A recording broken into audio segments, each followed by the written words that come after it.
Did you hit the?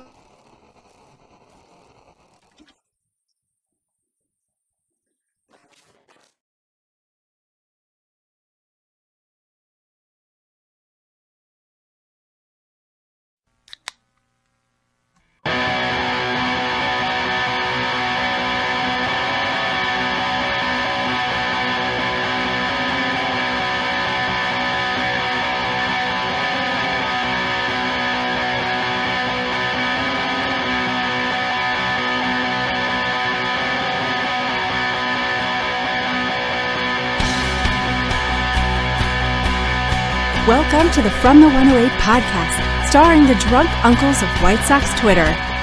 He's a Twitter like whore, an Instagram thirst trap, and your grandma's guilty pleasure, Beef Loaf. A West Coast attitude in a decidedly Midwest body, My Sock Summer. And your host, he's sharing obscure music thoughts to give you time to hit the bathroom, Cherezy E.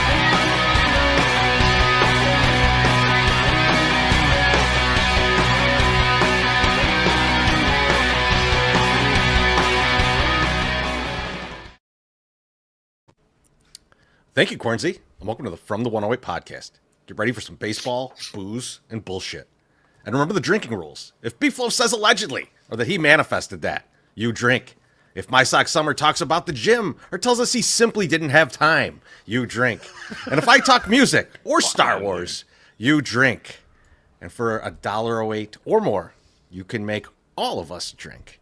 But speaking of drinking, fellas, what are you drinking? Beef Loaf, what do you got tonight? I had to break it up, boys, and because it's warm out, because it's snowing outside. It's so warm out, yeah. I gotta bring the warmth inside. That's why I got the long sleeves on, and I got the Carlisle Morvedre. I gotta get the red wine because it's chilly out there, man. It's been a chilly day. I parked at work and I walked to the office. I forgot to bring in a cap, and it was snowing like a motherfucker and real windy, and snow was coming in sideways. I was like, this is absolutely terrible. So I need my innards warmed, and so I got the red wine. That's absolutely delicious, boys. That's the most water that's been on your hair in months. That's awesome. That's true. That's true. It's it, and that makes him think he washed his hair. So now he's like, all winter. There had to have been soap. He's done all winter. He's done all winter. I can go 8 more months. No big deal.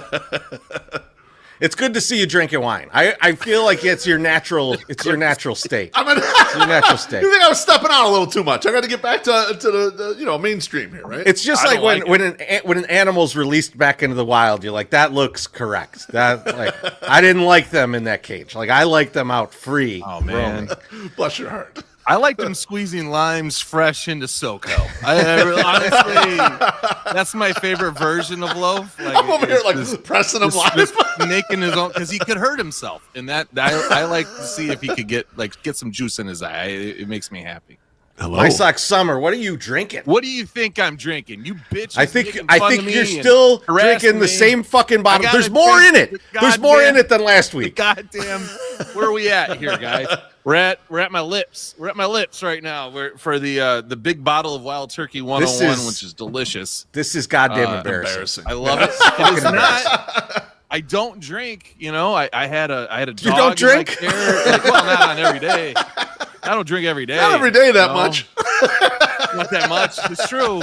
I'm still trying. I'm just trying to get through this. Chorizo, what are you drinking tonight? What'd you pick up at the 7-Eleven?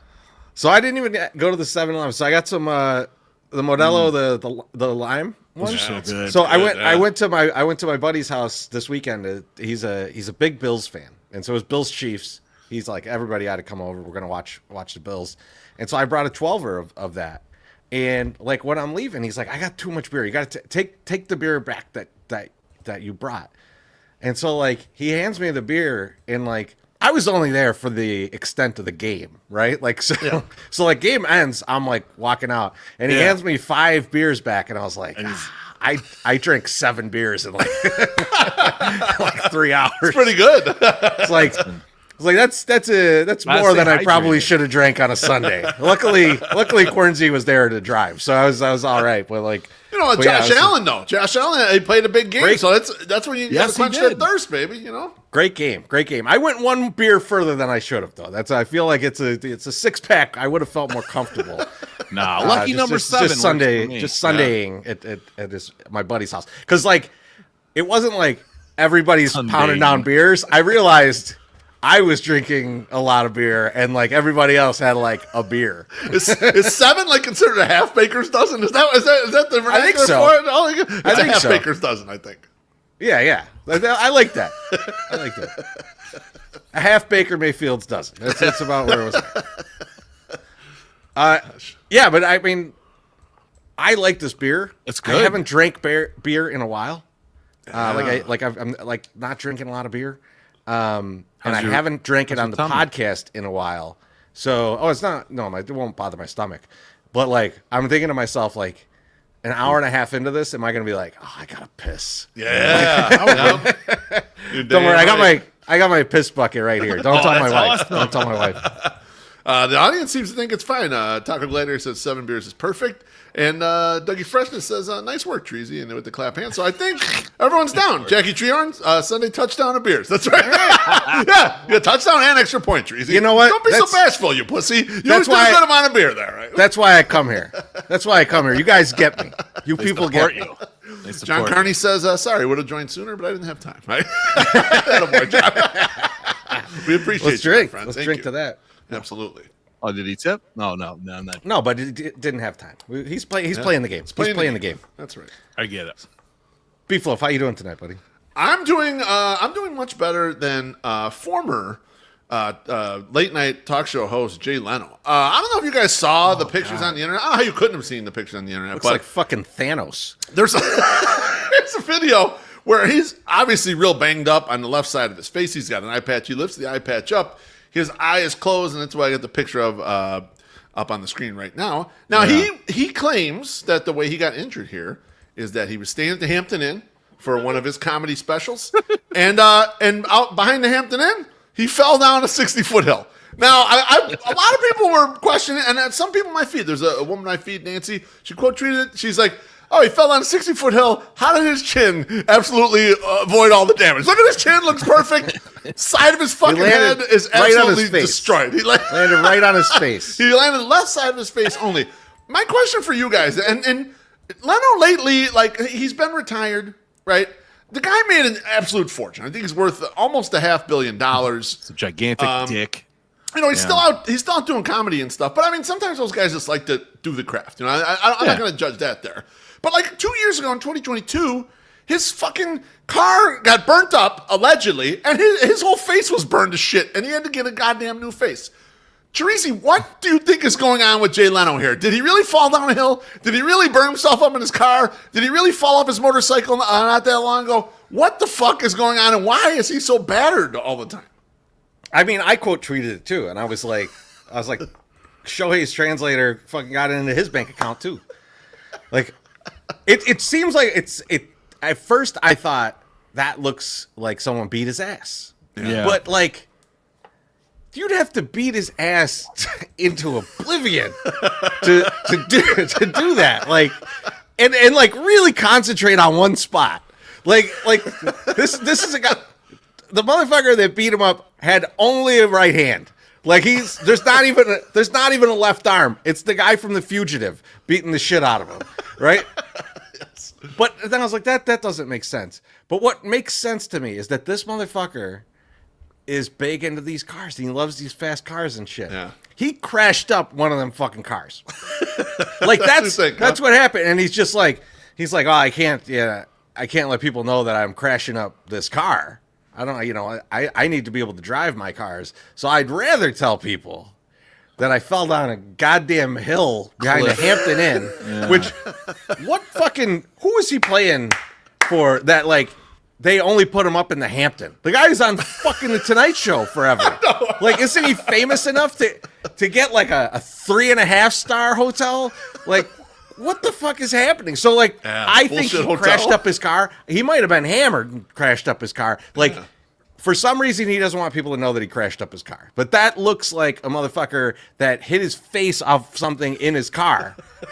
And, like, there's one specific place that's fucked up. Like, everything would be fucked up if that got, like, I don't know if he'd live through falling down a fucking, I guess he'd live Richard Pryor style being on fire, but like he rolling down that. I looked at that hill. There's pictures of it.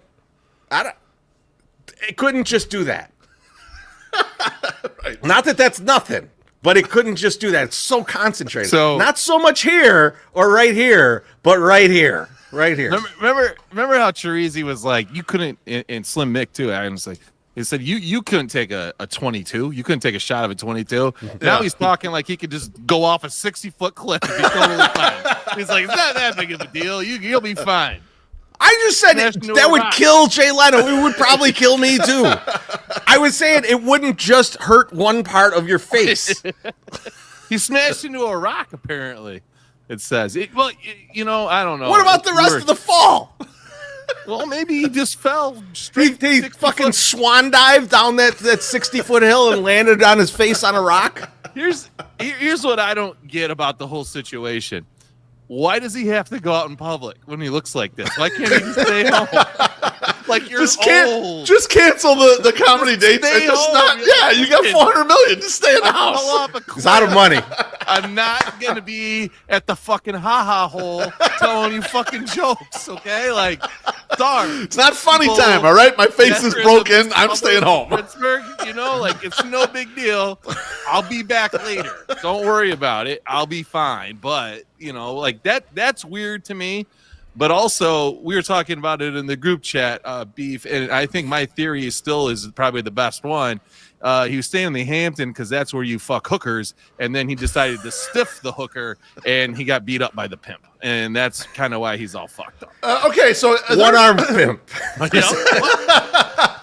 Chris. Well, his hand too. His right hand was messed up. His right hand was in hand is strong. It doesn't say the pimp hands. It says pimp hand. Okay. You don't was have that 2 hands as a pimp. Wait, are you telling me that was one Tommy Pham slap that did that to him? Well, he's old. He bruises easy, man. What are you fight? 74 years old, Trees. Not Mike Tyson in there taking punches from Jake Paul, man. This is an old man. I guess. Is this because Trump started the big bandage that he had to wear an eye patch too? Like he's like, hey, the eye patch covered nothing. Also, there's so much purple bruising around the eye patch, like 18 inches of purple bruising around it. Just covered a little area of that eye patch on his gigantic head. It looks so ridiculous. Give me. I'm not trying to draw attention to myself. Give me an eye patch so I look like a fucking pirate when I go to the fucking ha-ha hole and tell my fucking jokes. Jesus Christ! So that was wants attention. That was one of the theories. Was okay. Maybe the guy's in gambling debt, and it's the mafia kicking his ass. It's true. The thing is, though, okay, he made a crazy amount of money, like an insane amount of money. What the fuck exactly is he betting on that big with a legal bookie when he could just be in Vegas or even California and fucking bet a legal casino? And now California doesn't have sports betting, so he could be betting regular stuff. But it's a short drive to Vegas. You'd be betting huge on sports. They'll put you up in a goddamn palace. Instead, he's got the seedy guy down the street that he's putting suitcases to and risking getting his fucking ass kicked. I don't know. It seems bizarre. Plus, with some of those theories out there. I think this is the funny thing that like the stigma of gambling and like illegal gambling is that like the bookies are just dying to kick your ass. Like they want your money. They want to get paid. Exactly. Right. Like they'd be taking them cars is what they'd be doing. They would have been Jay's not out of money. I mean, don't let him staying at the Hampton Inn fool you. He's got money. So like I don't see that being I don't see it being that. I see it being like an accident of some sort. Like I don't buy the hill. I don't buy the hill. I'm sorry. They also made up shit. So you think it's car? MSS, I also was thinking along the lines you were saying, not a hooker necessarily. Right. I mean, although I think it's a very plausible thought, especially the Hampton Inn shit leads you down the path of, why is he staying at this shitty hotel? Yeah, exactly. You would think he could afford a higher-end escort. But I also thought maybe he's messing around with some women, and occasionally he gets caught. Maybe he is this, unconscionable and just loves pussy so goddamn much. He's out there doing shit. But he is 74, too. It's I don't know. That seems a little far-fetched, doesn't it, man? People stay that virile at 74. They were out there messing around and shit. Loaf, I feel like you'll still be jacking it every morning in the shower when you're 74. I just feel like you will. That's my time, though. That's private time. I'm not out there, socializing with people, socializing with my semen. I'm at home enjoying myself, okay? But you make a good point. He's 74, right? What if he's starting to slip when it turns to driving, and he doesn't want people to know because that's such a big part of his life. Yeah, Like imagine Jay Leno without his driver's license. That would be crushing to him. Yep. Well, So you got to make up some bullshit like, where you can still like get behind the car. Yeah, feels like a car accident. Plus, no one goes to Applebee's. What the Yeah, no, exactly. That part of the story definitely made up. That there's no way he was going to Applebee's. He went to eat anything. Applebee's too? He was claiming. He was Oh, going to. No, that's not. That didn't happen. My only Maybe he other had thought too on many this dollar was- margaritas and he's all fucked. That's true. Yeah, that's do that to anyone. Burritas, The only other thought I had burritas or whatever is, the fuck they were called. everyone's trying to put the mafia connection. But what if the mafia helped him get up and going when he was a young starving comedian, and then they're juiced in?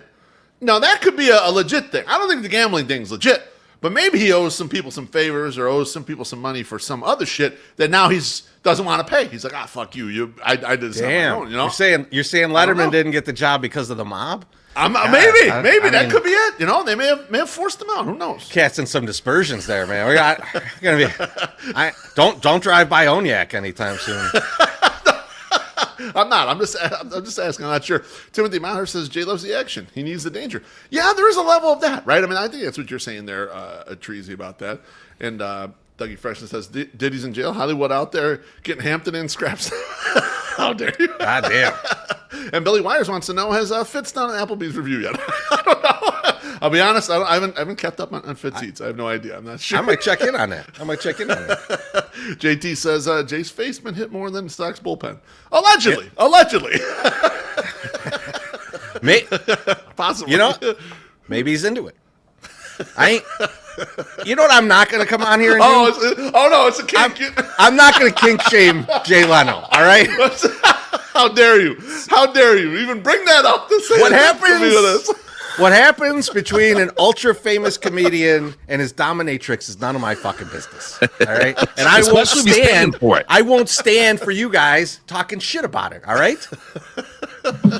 I just wonder why he only wore the eye patch and not the full gimp mask. Timothy Maurer says, classic mob stuff. Repay your debts by doing a set at the ha-ha hole.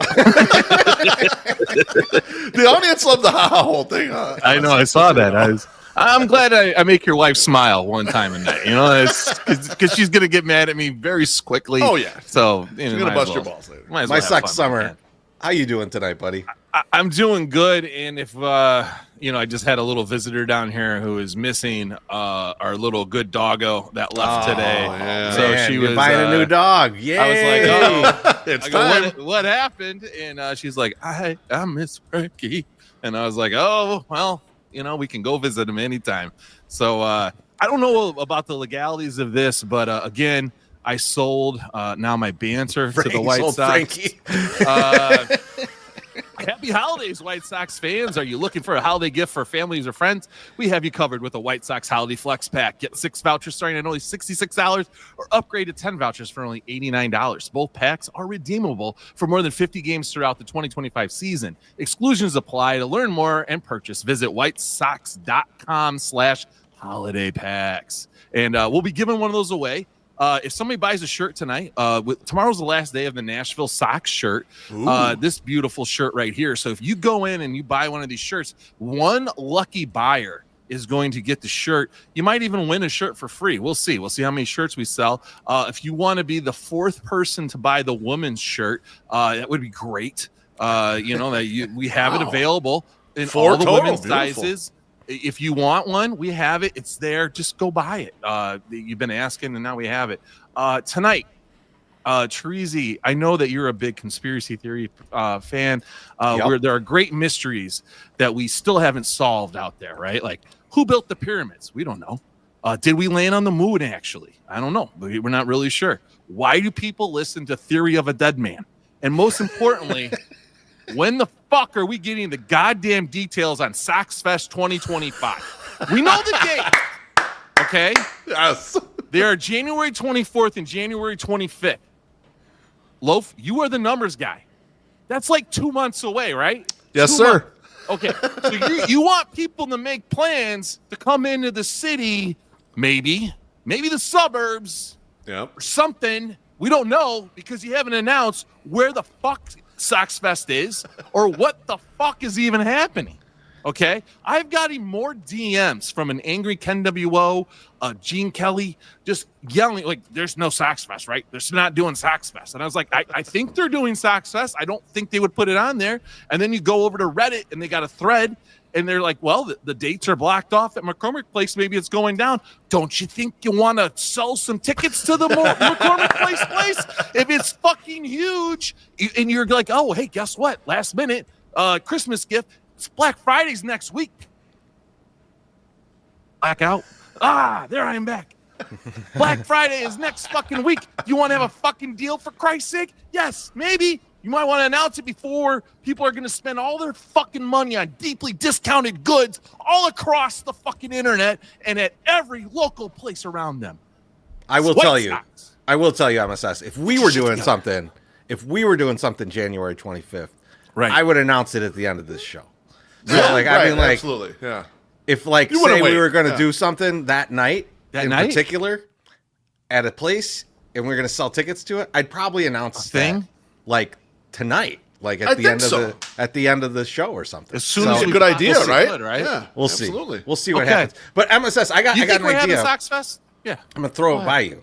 Yeah, throw it by you. Not about Sox Fest, but about those tickets you're giving away. Yeah, those the holiday pack. Yes. Why don't we have a contest of these maniacs in the comments here? We say whoever gives us the craziest fucking review on whatever podcast format you want, and you post it up on and tag us in it. Craziest review gets one of those packs. That works. Because I remember we did that. We did that before for getting in the 108 tourney, and it was beautiful. Yeah. So it was a lot of fun. Listen. I think maybe we do that. I got 5 packs to give away. Okay, we're gonna give away one in the 108 giveaway central because we have to, right? Like that's a standby. We got to do that. People got to register for that. You can win all sorts of shit there. Okay, so then we'll give one away to somebody that leaves a podcast review, and then we got 3 more. We got 3 more. We'll of figure these those guys. out. Yeah, man. We'll figure those out. Get there. But Sox Fest, buy some shit. MSS Sox Fest is gonna happen. Okay, because they're making big moves. They're making big moves, baby, and we're going to get into those in just a little bit. That's much later on. Just a little bit.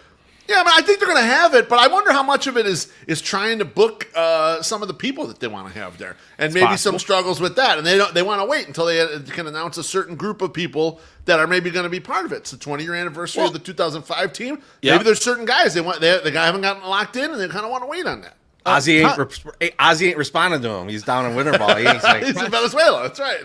And contrary to what AJ Brzezinski says on the other podcasts, that the Sox don't like him. He told them what's what, and they fired him. They still gave him an interview with Will Venable before they gave it to us, their best fucking fans and friends of the organization. Well, that's different. That's I'm different. assuming he's in for Sox Fest. He's going to be there, obviously, because they're giving him access to the best guests. But fuck, I don't know. Well, fuck us, huh? Fuck us. That sounds about right. We got our own shit going. We'll get to that later too.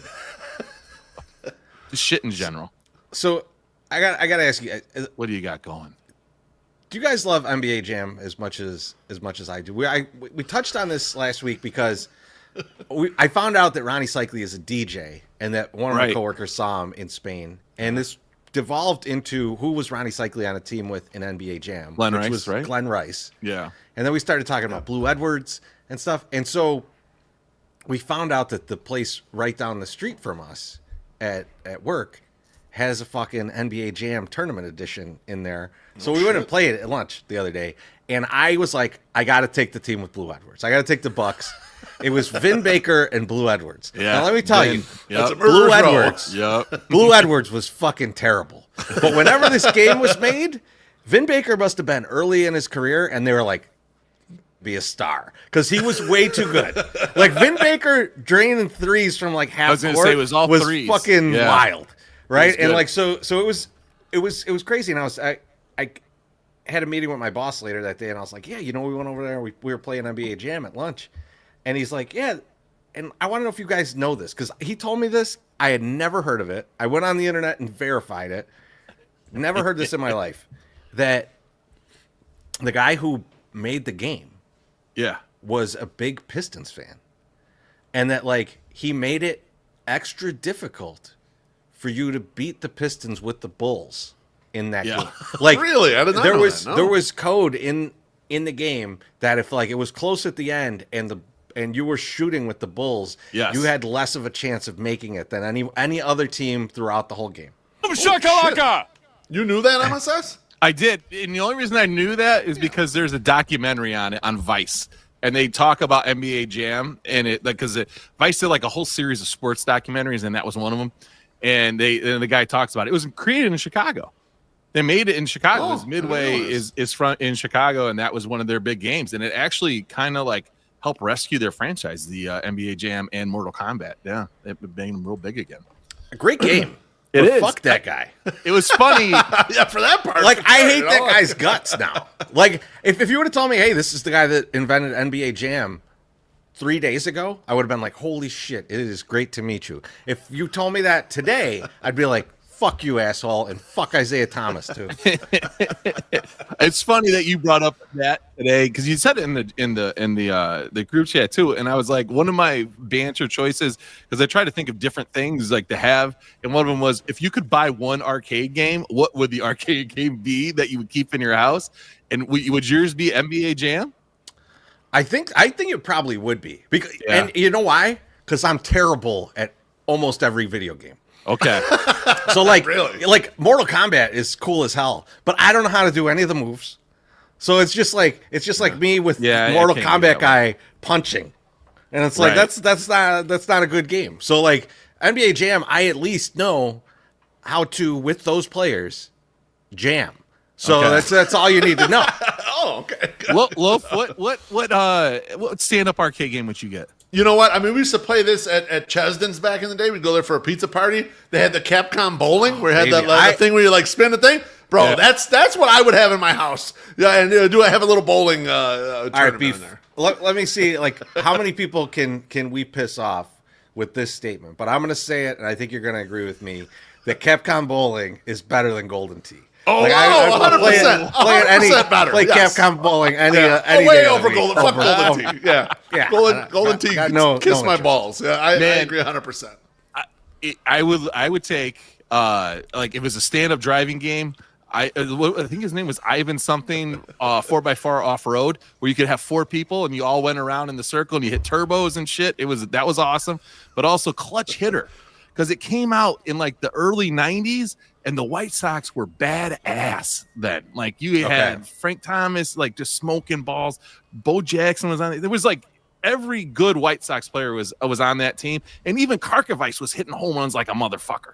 I mean, it was like it was like the best game. It was the best game ever, and like I still like it, even though I could have been sexually assaulted by a dude that like came up and was like, "Oh, you're really good at this game," and he was just standing there watching me for a really long time, and I was like, this is weird. I need to leave, and I left. Tell Barry to chill, okay? I don't. Here's what I don't like, Treasy. You're giving Vin Baker a lot of shit. Vin Baker in his 4 years with the Bucks, he was an All-Star 3 times. He had 2 seasons where he averaged 21 points a game. Bro, he was good when he was with the Bucks, man. It was early in his career, early on in his career. Very good player back then. Beef, you got to look at the other motherfuckers in this game, right? Like we're talking, like Patrick Ewing is in this game, like Michael Jordan and shit. Like I don't know if Jordan's in it. I forget if Jordan's in it or not. But like, Jordan's not. There's no way. There's some awesome ass players in there. I think it's Pippen and Grant, right? Yep. Yeah. No, we're gonna go through every team. So one other question on this, because it's right by, you know, like I go to lunch at this place quite often, and sometimes I go with our good friend Josh Nelson. What team does Josh Nelson pick in NBA Jam? Because I'm going to bring him there, and we're going to play, and I'm going to see what team he picks. But like, what's your guess on a team that he would pick? He's a front running asshole. So he's an asshole front runner. So he's picking some team that was really good. Now, when's the game made? Is this like mid-90s basically? Oh, I know who it is. This is like it's 90s. It's 90s. He's going to take like the Houston Rockets or something. Okay. That wasn't who I was going to go with. I was going to go with Seattle Supersonics. Like he's going to take the Supersonics. Yeah, that's who he's going to go with. Is that Sean Kemp? Is that Sean Kemp? Oh, it's Gary Payton? But it's also it's Detlef Schrempf is there too, and Kendall Gill. You can get there also. Okay. I think But yeah, like another one, like just threes like a motherfucker. Southside Moso says Pacers. John Carney says Golden State. Sammy Davis Jr. says he's 100% Morning and Grandmama. Yes, the Charlotte Hornets. Good pull right there, Grandmama. That was a tough team, but the tournament edition is a little bit different than the original NBA. The tournament edition is different. There's different players. Because I don't think Blue Edwards is in the regular one. This is what a special treat I had. What a special treat I had. So like Theodore Blue Edwards, yes. Yeah. But yeah, I mean that's all I had, guys. I think it's about time I suck. About that time. Introducing new house-made jumbo chicken wings and traditional wings from Lawrence's. The flavorful classic batter goes on not too thin, not too thick for a just right crunch. We aren't shrimping around on the size of our new chicken wings. Our new wings are big. Now serving up some of Chicago's favorite fried food from land and sea. Our wings are cooked fresh to order. Save some time and order ahead at chicagoshrimp.com or give us a call. Come see why Lawrence's Fish and Shrimp and Chicken has been serving up the food you crave since 1950. Ooh, and baby. Listen, if you're living under a fucking rock, go to our goddamn Twitter, check it out, X, whatever. Check out all the pictures of these goddamn wings. People at Lawrence's hooked us up. They gave away a bunch of shit to our fans. They gave away a bunch of wings and food to us and to our fans. Those Larry Big Wings, size of my fucking head. And we know how big that head is. Wow. So, folks, listen, baby. You don't got to go tonight. BWC. Don't got to go tomorrow. But go this weekend. Go next week. You know, go fucking get yourself some good fried goodness over there. The prices, Loaf, not that expensive. I thought they're really good. You get two of the Larry Big Wings and a Coke it's a pop, it's Pepsi, and a fry for like Coke. I think it's like $12. So I mean that's not bad. I mean in today's economy, not bad at all. So get on over there, try that shit. Good price points. All right. Now it's time for one of my favorite segments that we do, and this is a segment that I like so much that like if we decided not to, like if people were like you got to get rid of that, like the feedback came back like don't do this one anymore, I would just say fuck you guys, we're still doing it because I love this or that. This is like my favorite one, and I get to turn it over to my sex summer. He runs the whole thing. I mean, I'm gonna take it away. Hello, everybody. As you know, I am a stay-at-home father, buy and resell stuff, a source at garage sales, thrift stores, everywhere, and then flip the treasures that I get on eBay. So this is a game where we decide which thing that I sold sells for more. Now, if you're watching this at home, great. You get to see the pictures. If you're listening to this on our podcast feed, check us out on YouTube. Subscribe to the channel. You can see the pictures of the actual glorious goods that I have sold. We're going to start with Pat. Oh, God damn, it's been government name fucking sensitive tonight. Beef Loaf tonight. Beef Loaf is going to start. The first two items tonight. We have a 1989 Crusader space shuttle from G.I. Joe, a Hasbro, made by Hasbro. It's vintage. It was when G.I. Joe decided they were going to go fight wars in space. So G.I. Joe had to have a spaceship. This was pre-Challenger blowing up against good to know. A 2005 Dave Stewart, Oakland A's, Clinton, L.A. Dodgers bobblehead. Clinton? Yeah, he's from Clinton. He's from the Clinton Giants. He's the minor league baseball team. Oh, okay. John Dakes played there. So this is a minor league bobblehead. Yes, they were a feeder into Why does that. It say suave on the? If you look, suave. Well, that's the sponsor, Loaf. That's the sponsor plaque. Right, okay. The C on his hat is the Clinton Giants thing. They were a feeder team for the Dodgers in the 70s. They made this of Dave Stewart. These are very rare, and I've only seen two of them. But that shouldn't sway you anyway, Loaf. You make your decision. Wait, G.I. Joe. I got a question. Versus the bobblehead. I got a question, and I don't want Loaf to go in without this information. Sure. That G.I. Joe thing. Yes. Is that a complete thing, or is it missing pieces? Because it feels like there could be a piece over the front. Yes, it's incomplete. It's incomplete. It's incomplete. Okay. Yeah. It looks. That's good. Good call, Treasy. It does look incomplete. I'm sorry. And quite dirty, actually. No. It was not pre-washed before it was displayed. Maybe it was washed before it shipped, but it's not washed in this picture. It was licked clean prior to that. If you want, I would say put the image back up. Plastic yellows. Okay. So all right. Now, normally, MSS always tries a trick with it. He said the bobble's rare and everything, and we know the G.I. Joe thing is incomplete. And I normally play to win, guys. I normally play to win this game. I hate losing the Treasy in this, but I have to go for a little self-preservation here. And I'm a guy who grew up in Bridgeport, okay? So my threshold for feeling that I did something racist is very high. But if I pick that Dave Stewart bobblehead that looks nothing like Dave Stewart, that is a racist action for me. So I will take the G.I. Joe that looks like it was shitted on, has no front window, and is clearly broken. That one I think is worth more only for my own self-preservation. I'll take the G.I. Joe. All right. Chorizo, you going to play devil's advocate and go with Dave Stewart bobblehead, or are you going to side up with your brother? I would normally go the G.I. Joe thing as well, just because I know people pay stupid amounts for these toys. But I feel like I got to go against beef. Like, I don't feel like we should be going on the same one, like, right out of the gates. Right. So I'm going to go with Dave Stewart, and I'll say that sold for like $50. Okay. All right. So the G.I. Joe Crusader space shuttle. I don't know why that's so hard. Crusader. It just is. $79.99. Yes. The Dave Stewart bobblehead. $49.99. Now, Chorizo. All right. Good call on the price, though, right? Yeah, you nailed the price. It just sold. And the only reason that it sold is because I lowered the price to $49.99. The last one sold for $85. So you would have won that if I could have been that first sale, but somehow I was not. So that fucking sucked. All right. Number 2, Chorizo, you're up first. And this is actually sort of in your wheelhouse. I can't fuck this up. Sort of in your wheelhouse. Oh, shit. A vintage 2004 Adult Swim Aqua Teen Hunger Force t-shirt. That says greetings from the Jersey Shore, and the verses is blocking out Carl. He is there.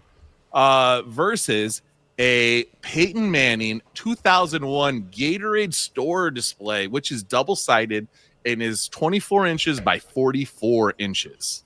That's pretty big. That's big. Pretty big. So we got the Aqua Teen Hunger Force shirt or the Gatorade Peyton Manning. I like the Aqua Teen Hunger Force shirt, and I feel like that's something that like is very specific, and it looks like something that like maybe is not widely produced, so like it might be one of those shirts that does really well. But I think that Peyton Manning has not yet hit the threshold for everybody that they're tired of him, but I think it's real close, and so I think that he's still sellable on the eBays. Okay. And I'm gonna go with the Manning Gatorade thing. Okay. Loaf. Aqua Teen Hunger Force, Peyton Manning.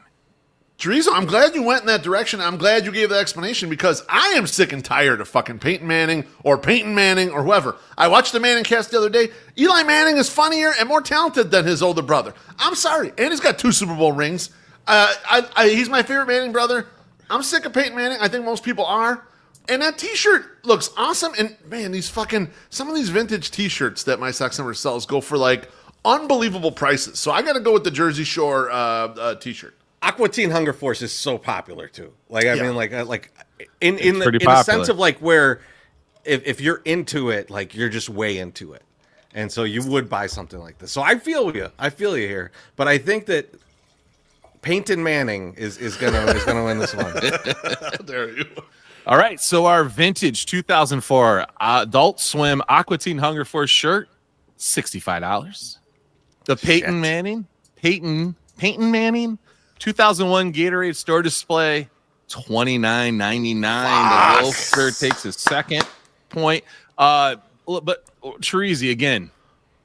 The shit takes it just come out of your brother's mouth, then they just go right over. Like, I don't like Peyton Manning. He's not the funny one. Eli's the funny one. There's an entire Saturday Night Live where Peyton Manning might be the funniest person on the planet. Wait. let's be honest. Funniest person on the planet. Peyton Manning was really great on that SNL. He was. He's good on that show too, but there's just too much of him. He was hosting like the fucking Country Music Awards last night. Oversaturated. That's Yeah, why that's Eli's what I was refreshing talking is about. what it is. No, I think you're right. And what MSS is saying, and I'm full of shit that. But I'm sick of Peyton Manning, and his jokes have run out. Every time I see him now, I don't think he's funny anymore. He was funny back then, but he gave up all his funny out there too early. He came too quick, and now he ain't got nothing. Eli, I like better. I'm sorry. Eli did a goddamn headstand in the Manning cast. That's my man. Sometimes it happens. Speaking of coming too quick, Loaf, you're up first on this one. Yes. We got a George R.R. Martin Deluxe talking plush. Deluxe. He's the guy that wrote Game of Thrones. Don't know if you know that. Against Stephen Curry, Golden State Warriors, 4.5-inch Foco vinyl showstoppers bobblehead. Loaf, what do you want? You want Steph Curry bobblehead, or you want some talking George Martin plush? Man, I don't know the George Martin guy, the plush thing, but it just looks worked ridiculous. Too, by the way. It worked, by the way. It still works. It still works? Okay. Yeah, so it's brand new. It just looks absolutely fucking ridiculous. So I'm gonna go with the old guy with the beard, which you said his name's George Martin. Yeah, I'm gonna go with the plush R. style. Martin. George R. Martin. R. Okay. R. Martin. Double R. This guy, man. I'm picking him anyway, but now I'm already tired of his ass. There was a double initial in the middle. I'm picking you one time, all right, but that's it. Next time you show up on here, fuck you. You know what? I like that too, but you know what? I don't like the doll because it's not fat enough. Like it doesn't seem real, huh? No, it seems like bullshit. It seems so. I'm gonna say that I'm not going that. I'm going Steph. You know, this reminds me, Beef, when we had the huddles and the little plastic, little vinyl huddles were the more expensive ones. PVC. This little tiny Steph is expensive. $75 on the little tiny Steph. Chorizo, that is solid rationale, but unfortunately, the George R. Mountain Deluxe talking plush went for $19.99. Stephen Curry, Golden State Warriors Showstoppers bobblehead, $14.99. Yes. The Loafster takes his third in a row. I need a big comeback. Man, I need a big comeback. Well, let's start right here, okay? 3 in a row. We have, for your selection here, a size 5.5 Vans T&C Surf Designs. Now, do you guys remember T&C Surf Designs? No. It was a company out of California. They had like a yin and a yang logo. They ended up making like a video game that was complete dog shit on the Nintendo, but it was like a surf or skate or die type ripoff, but they had in California games type thing. Anyway, it's T&C Surf Designs and ultra range checkerboard Vans. They're like more of a high-end Vans where they're like comfy on the bottom. They get a little bit more cushioning. Going up against a vintage Blundstone 420 brown boots, men's size 9, with a DD Martell sole. So you have the Vans T&C Surf Designs / ultra range EXO checkerboard Vans versus the vintage Blundstone 420s brown boots, men's size 9 with a Martell sole. The sizes are throwing me off because I don't know anyone who wears these two sizes. Like I'm trying to think size of 5.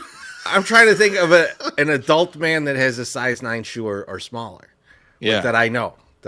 I mean, Beef. We had one friend who was like 6'2", 6'3". He had lady small feet. Yeah, Small but not feet, that but small. like, I don't think. I don't think he was even kids. a 9. Yeah, he was like a. No, I mean like you're talking about the boots or kids? No. That's men's size Vans. 9, right? The Vans I could see going to a kid, right? Yeah. Yep. Or 5.5. a lady wearing those, like. Yeah. So I think there's more buyers, but I think that might drive up the price of the other ones. Someone who's got a size 9 foot is like, fuck, I can finally find a shoe that fits my weird size foot for me being 7 foot. And they're stylish. I'm going to go with, I know this is going to be wrong, but I'm going to go with the fucking boots. I think they're like,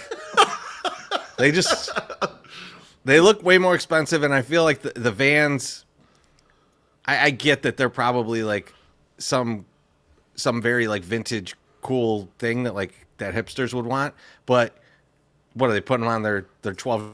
Like I don't know. So I'm going with the boots. I'm gonna go with the boots. Beef loaf. You going with the boots? You going with the Vans? My Sock Summer. Let me be honest with you. I did not know what to go with, and I initially was like, well, Teresi got a little more hipster to him than I do, so I'm just gonna follow his lead. However, when he made his selection, he showed how much he fucking hated his selection of those boots. He hates that he picked those boots. He doesn't even believe in them boots. So I'm going to go with the Vans just because I could tell he didn't want to really go boots, but his logical brain told him, but his heart was Vans. I'm going to go Vans because that's really copying Treasy, even though I'm going the opposite pick. Okay. I'm going to go 0 for 4, ain't I? All right. The Vans TNC Surf Design / Ultra Range EXO checkerboards. They're size 5.5. Probably for a kid. $47.50. The vintage Blundstone 420 boots. One time. With the Martell sole. $145. There you go, Chorizo. Chorizo, you're on the board. I'm back. It's 3-1. Now, the funny story about those boots is the guy contacted me and goes, hey, I thanks for shipping the boots so fast, because that's what I do. And he goes, I just noticed that the sole is starting to separate from the leather of the shoe. And I said, oh my God, they were used, but like I did not see that when I sent them to you. Please send me a picture so I can see what you're talking about, and we can work this out. Immediately responds the next day, 24-hour delay, says, oh, it's no big deal. I'll just take care of it myself. Don't worry about it. I was like, this motherfucker is fishing for some type of a fucking discount on a $200 pair of boots. And I'm like, no, you don't get that. But I didn't say that. I just said, send me a picture. It's very easy. You know, you have a phone on your camera. You could just take a picture and send it right to me. You do have a phone on your camera. Reverse that. Whoops. Hey, everybody. Wild. No wonder it's taking him so long to finish that bottle. Next up. And I think you're first, Loaf. I am, yeah. I have an autograph. Bobby Hull, the Golden Jet jersey, which is on the right. It's the number 9 there. Wait a second. Why does it say that on that? Why does it say it's right Sula? next to the 9. I know. It? I see it. But why is it on that jersey? Who the fuck is Sula? I don't know. And the front of it does not lead you to believe that there's anything it is. It is a kid's hockey jersey. Here's what I think it is. Oh, okay. A kid was like, they went to the Blackhawks game and they're like, sign my jersey. And so Bobby drunkenly signed his jersey for him. And he beat the shit out of that kid. Old marker or silver marker on a black surface. You can barely see it. Listen, it was a guy's dead. You know, I bought the jersey because I was like, hey, you're not going to get any more of these, so maybe this will sell, and it did. And it's going up against a rat hockey Chicago jersey, size 2XL. It is the Chicago flag colors, as you can see. So you have the rat hockey jersey versus a Bobby Hull signed junior kids jersey. Wow, this is a tough one. I like that the jersey has nothing to do with Bobby Hull, but is signed by Bobby Hull. And like just picturing it like you're talking about, he's drunken ass some kid's jersey at a game.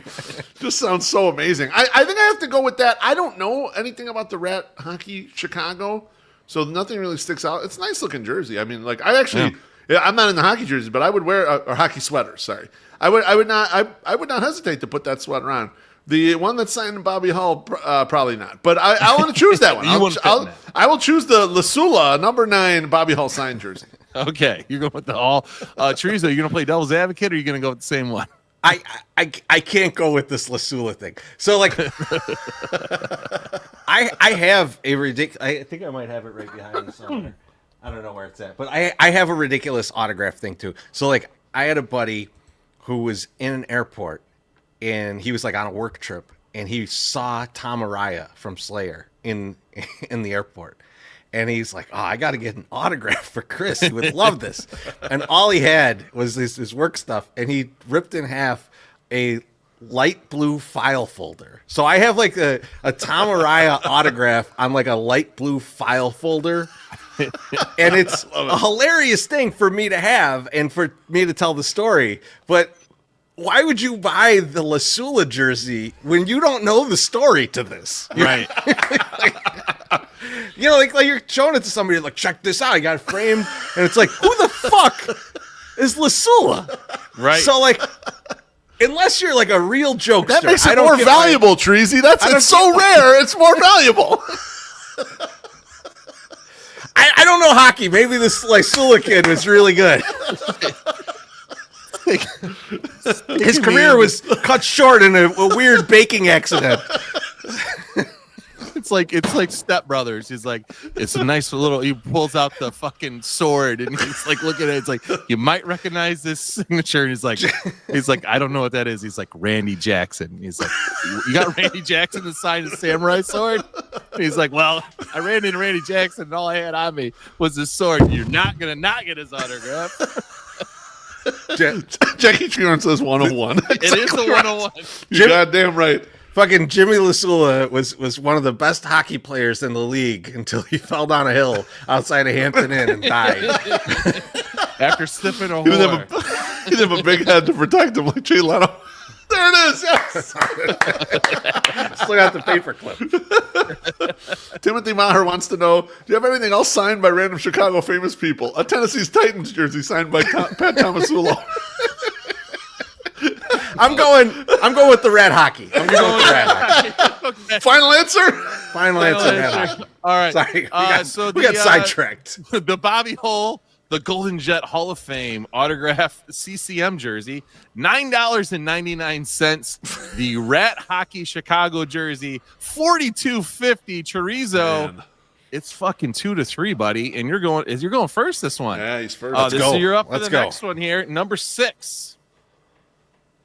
A brand new Chicago Vienna beef hot dog heavy t-shirt, right? Size 3XL. Against an Avis budget car rental employee work jacket that somehow is able to sell online that will no doubt go to somebody that's going to hijack a plane. So which one do you think is worth more? They're going to hijack a plane from the rental car's plane. Well, listen, guy goes, hey, listen. They'll rent the car and drive right into the plane. I'm wearing my jacket. Some guy forgot his phone, and they're just going to breeze him right through security. And before you know it, Die Hard 4 is going on in that airport. The guy walks through the airport. They're like, oh, he works at Avis. Let him do whatever the fuck he wants. Move out of the way of that guy. Avis/budget chorizo. To put some respect on the name. All right, so what are you going with? The jacket or the hot dog shirt? So I had this shirt. So maybe this is actually my shirt. But like the thing I remember about this shirt that's not coming off in the picture is that the blue of this shirt is just eye-scorching terrible. It's very like blue. it's awful. Like even if you're a Cubs fan, this is too blue for you. Like you're just like out on it. I'm going to go with the Avis jacket. I feel like every time MSS shows us something like this, where it's like, here's a work jacket if you wanted to pretend to have a terrible job. People line up to buy the shit. Yeah, so I'm going to go. They could just work this shitty job and get it for free, but they choose not. They choose to buy it off MSS instead. Like, man, I wish people would think that I worked at Avis in the 80s. So I got to get this jacket. So I'm going to go with the Avis jacket. All right.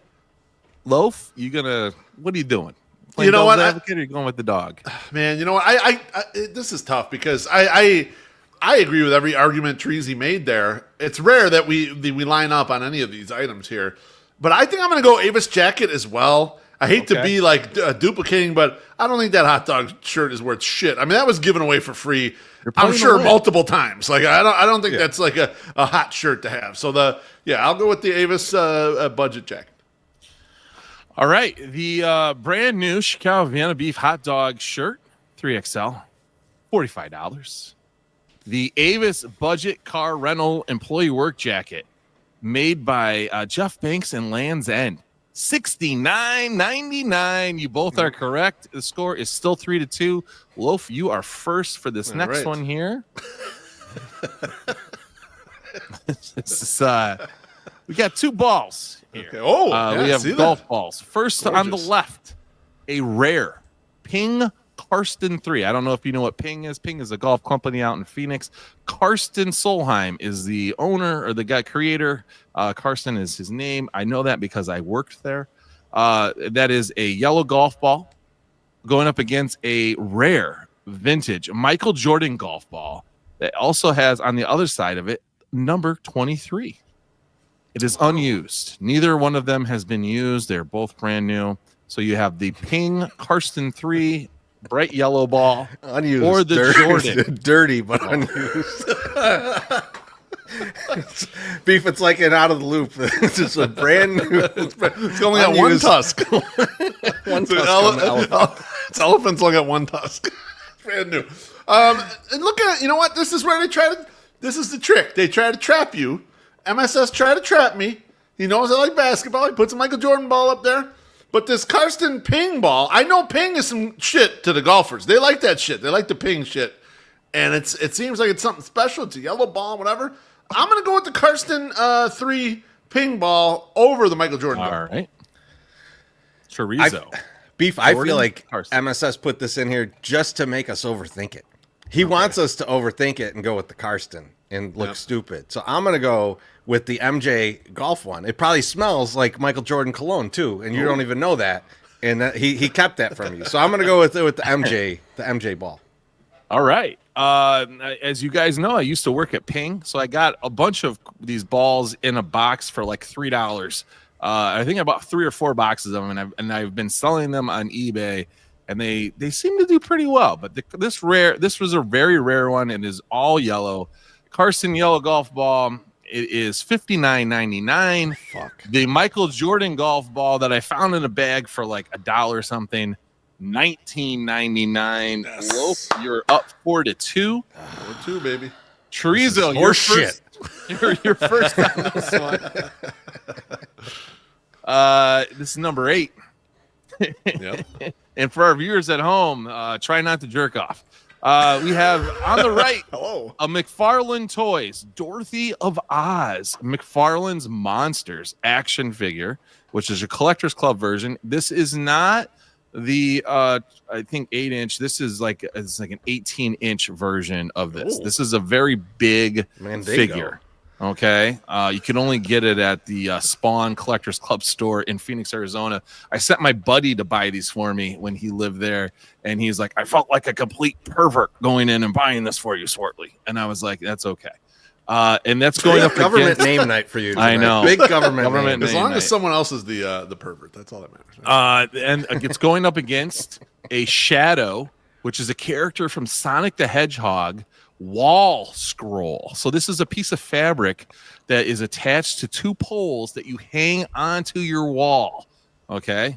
Yeah, it's Shadow from fucking Sonic the Hedgehog versus a bondage Dorothy of Oz figure. Chorizo, you're up first. See, I Beef, I feel like we got oversold on the horny doll. Yeah, we did. Yep, And like 100%. And see, and I would think about say I've got a McFarlane Ozzy back here, Yeah. and I kept that shit in a box for years. And then like I looked it up, and it was still like $20. And I was like, I'm just gonna take this out and actually have it on display and enjoy it instead of like trying to keep it for that. And Sonic the Hedgehog shit, I don't know why it's so popular, but it's seemingly extremely popular. So I think we were undersold on the Sonic thing. I'm going to say the Shadow who's hedging his hog. I'm taking that thing. All right. What did you call it? A wall? What's it called? A wall scroll. Wall scroll. Okay. A scroll. Not familiar with that. Okay. Yeah, I mean, I agree with you in some respects, Treasy, that the Sonic the Hedgehog wall scroll was undersold. But the figurine is wild, man. That figurine looks totally insane. And I get what you're saying about Ozzy, but this thing looks like, there's a certain weirdo, sick group of people that would want this shit. And I think that niche market might push it up. So I'm going to go with the Dorothy of Oz figurine. Okay. Hashtag horny, Beef. Hashtag horny. Not me. So the I would never do such a thing. The McFarlane Toys Dorothy of Oz Collectors Club figure, $79.99. Fuck. The Shadow Sonic the Hedgehog wall scroll, $74.99. Wow. So only $5 difference. Loaf goes up 5-2. There's nothing that brings the internet together like being a bunch of horny little freaks. Fucking right, baby. Let's go. I can't believe I was inched out on that one. There's actually It was all 18 inches to get through there. I sold that version, and there is a censored version where they put black stuff over, like a black cloth over the titties, because too many kids were having spontaneous orgasms when they saw it at the Jesus store. Christ. Couldn't have There's no said way that's boners, true. man. That's What's wrong made with you? Next up, Made up. we have a Supreme / Independent Truck Co. hat. It's black, it's gray. It says "fuck the rest." It was made in the United States. It's a hat. It's on the right. Up against a vintage No Fear. You guys remember No Fear, right? Yeah. Motocross jersey. It's size large. It's red, orange, and white. It's a long sleeve motocross jersey. So we have a No It's the No Fear autographed by Bobby Hall. It is not. Bobby just couldn't stop signing stuff. No Nitro Circus either, or the Jack Screw. Nope, just a plain vintage old thing. It looked new, but I couldn't list it as new because it didn't have any tags on it. Up against a Supreme mix or Supreme hat with independent trucks. Hat that says "fuck the rest" on it. Chorizo, which one do you want? This is tough. This is tough because you're trying to decide who has more money. Someone that goes to see Kid Rock in the No Fear jersey, or someone who goes to a hardcore show in the "fuck the rest" hat. And like, I don't think either one of them have money.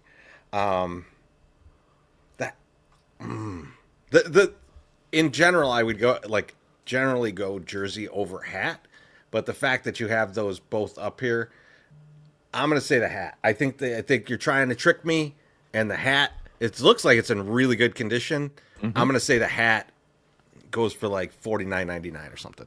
Okay. I love that he sometimes gives you a price. I do like got that it honed too. in, you know? He's cool. He's good like that. Loaf, what are you going to do? You going to go with the hat, or are you going to go with the jersey? You know what?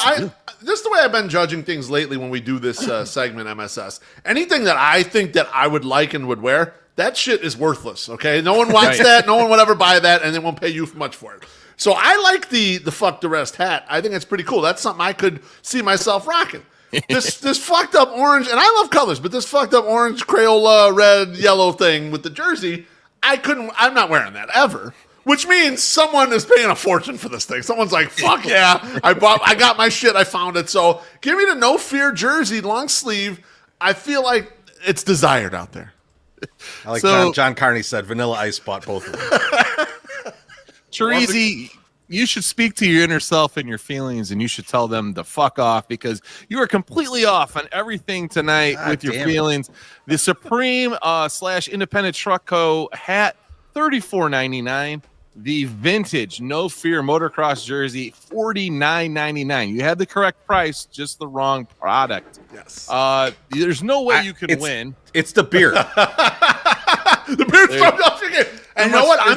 I'm in my element. I got my red wine. That's where it's different, right? So I'm up 6-2, and we had one tie, so we got a few left, right? There's 3 left. Yeah, we'll do the 3 left. Can't catch up. Okay. Not like that even matters, because you've already lapped them. You've lapped them 3 times. It's 6-2. I mean, let's go, baby. This is a woodshed beatdown. I mean, this is bad. I didn't think it was gonna be this bad. All right, let's go next up.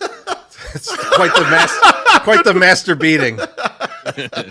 We have a Chicago White Sox game used MLB batting helmet with the mouth flap. The mouth flap, folks. I see. Who does it belong to? Don't know. This one is was Bobby not Hull's. authenticated. It is not signed by Bobby Hull. It's a Frank Thomas helmet, doesn't?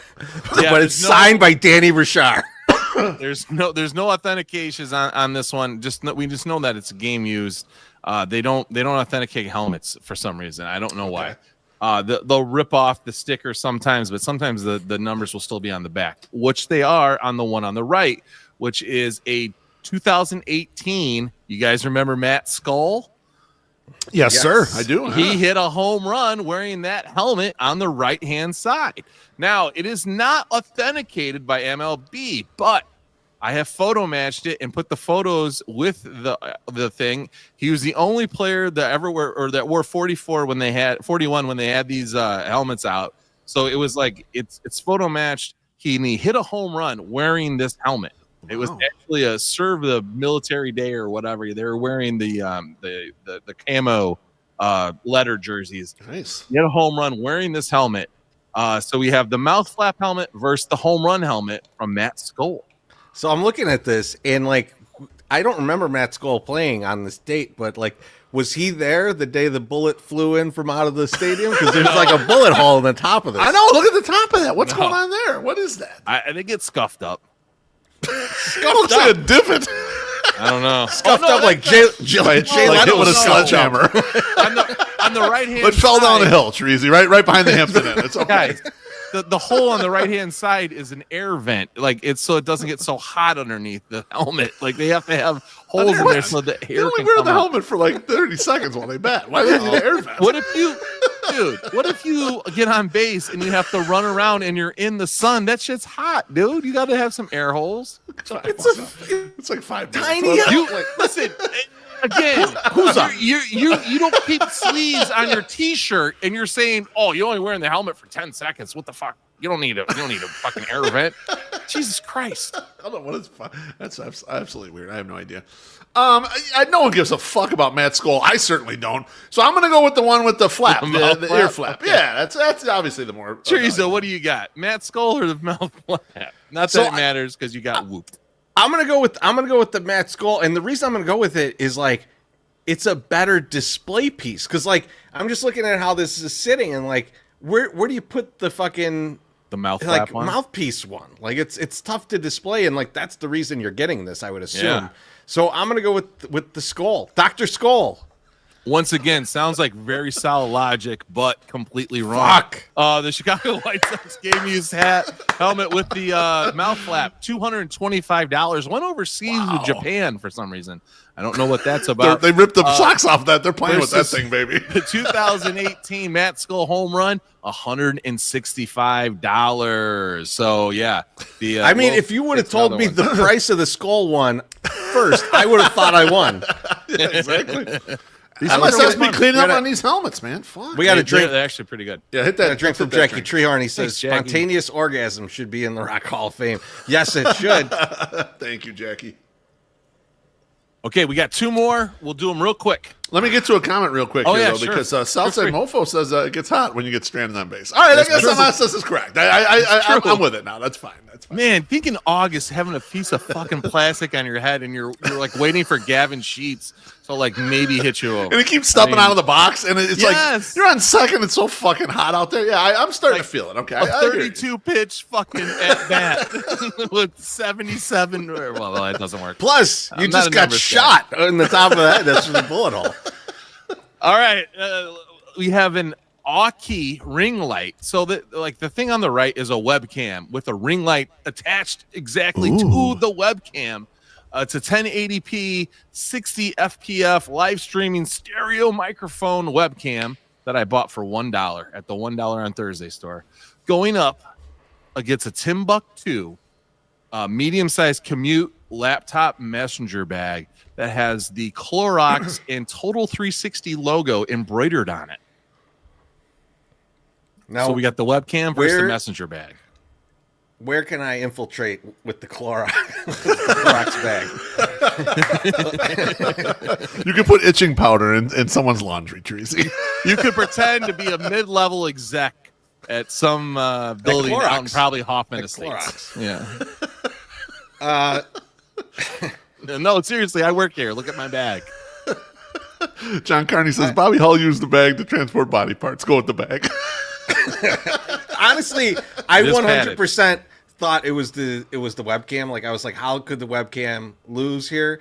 But I've got to go Costanza here and go against my best thoughts here because fuck, I've been wrong every time except for the Avis jacket. But I knew the Avis jacket was a pussy magnet, so I'm gonna go with hopefully the pussy magnet Clorox bag. All right. Loaf? Not that it matters, but what do you take? I mean, I agree with Treasy. Those bags, like the work bags like that, are kind of expensive. They cost quite a bit. These little cheap bullshit webcams, they don't cost nothing. I mean, like, kind of everyone can get these or has these things. All that being said, just to be a contrarian and to see Treasy cry if I pick some generic fucking webcam and it wins, I'm going with the webcam. All right, the generic webcam that I bought for $1 sold for $14.99. Still a nice little pickup for the dollar. The Timbuktu commute bag, $49.99. Oddly, Thank Christ you let me win this one. the messenger bag was only priced for like $3 at the thrift store. I'm like, this is a Timbuktu bag. Got it at home. In the pocket was 2 memory sticks for a computer that hopefully I sell for another $20-$40. So like that'd be really nice. No one buys those anymore, man. You did not put those in your computer, right? Yeah, those things got viruses like a motherfucker. Yeah, throw those out. You know? No, like it's extended memory that you can put into a laptop. Yeah, throw that. Okay. Like little so it's cards, not- like SDD cards or whatever. Oh God, I thought you meant a USB. No, okay, STD cards. No. Those too. Fuck. You mean like the thumb drive? Don't buy a thumb drive. Oh, don't put it in your computer. Yeah, don't. I shouldn't put those in my computer. No, okay. I wouldn't. Not ones you find. Out of the box, yes. Found ones though. All right, last one. And once again, doesn't matter. A vintage Michael Jordan black Chicago Bulls champion jersey versus a size 44 versus a Adidas Kansas Jayhawks number 23 brand new sewn football jersey. Which one you got? Also Loaf signed by Michael Jordan. Not man, you know what? I really like that Kansas jersey. I mean, it looks pretty sharp. It is pretty sharp. And I think like kind of little off the wall football jerseys. I think they go. I think a wide variety of people are interested in like, oh, that looks pretty cool. I'll just buy that. Obviously, MJ23, the black is a great jersey. But I'm gonna go with the Kansas. I just think it'd be worth more. I feel like those champion jerseys go for a lot. So, and it's an MJ. I'm going MJ champion jersey. All right. The actual Michael Jordan championship jersey, $45.99. The Kansas Jayhawks large sewn football jersey, $19.99. Loaf. I also agree with you. Those things will look sharp as fuck. Kansas Jayhawk fans only like basketball. They don't even like football because I've had those for 4 years and no one buys them. The Jordan jersey went to a girl who was actually dressed up as Billie Eilish for her Halloween costume, and her family came over and picked it up from my door. Easiest sale ever. I was totally freaked out, though. I thought I was going to get murdered, but it was just a nice little family with a girl who wanted to dress like Billie Eilish. So, cool. And ladies and gentlemen, what was the final score here? It was 7-4. 7-4 low. Find 4 other things in your house and let's go. Double or nothing. You're damn right. Let's keep going. Fuck the rest of the show. I'm coming back. And ladies and gentlemen, that is this or that. And chorizo, with that, I am going to pay some bills. This season, don't be a turkey. Drive a Mazda. At Mazda of Orland Park, we believe that life's too short for ordinary rides. Only a turkey wouldn't drive a Mazda. Join the ranks of satisfied customers who have experienced the thrill of driving a Mazda. With our advanced safety features, sleek designs, and unmatched performance, you'll never want to drive anything else. Come see us at 8910 West 159th Street, Orland Park. Call 708-444-3200 or visit our website to schedule a test drive. Mazda of Orland Park, home of the Zoom Nation. 8910 West 159th Street, Orland Park. 708-444-3200. Zoom. All right, fellas, it's time for some White Sox talk. Yes.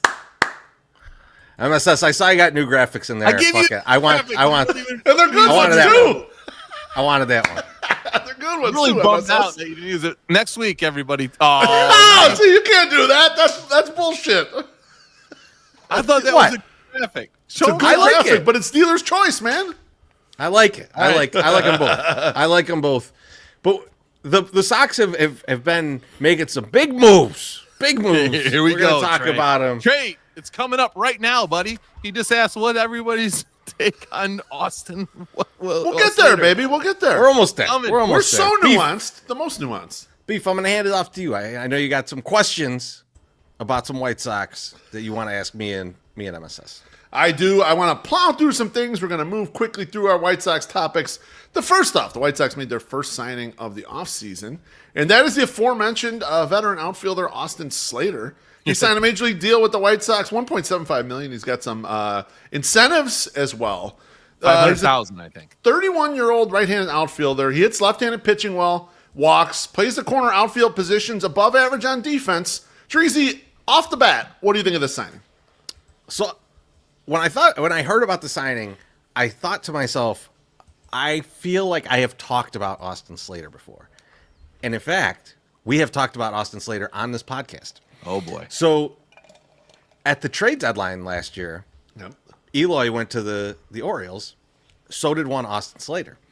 And we talked about the fact that like the Orioles just went out and got two guys underperforming that can hit left-handers. That's what they did. That's what they were trying for. Austin Slater had a terrible year last year. Now, he was coming off of I think, elbow surgery, and then he had a concussion during the year. That's correct. And so, down year. So, I didn't think too much of it because I just looked at like, oh man, he really stunk last year. I dug in a little more, and I don't like that the quote from him is that like they said I was their top top priority of the offseason. That's bad. I made a video about that. Actually, it's not that big of a deal. I don't care about it that much, just because you wine and dine everybody. You give them sweet nothings every single player. I've got a couple thoughts here. And I want to talk through a few of them. But first, I want to ask you a question. Is this our first Ryan Fuller signing? Yes. Oh, 100%. The guy that he really wanted. Yep. Someone that absolutely. Definitely. Okay. So I was thinking about that, and I was like, I see that he's a good outfielder. He could play every position in the outfield. He's fine, right? Yeah. But I want to sell MSS on this because I feel like he could be this year's Paul DeYoung. And I was looking.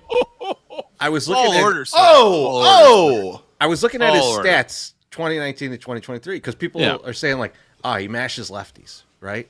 And if you look at the numbers, it's like, yeah, that's fine for his career. But those 4 years in particular, where he was actually hitting really well, you got to take if you're giving him a mulligan on last year, you got to look at how he's doing.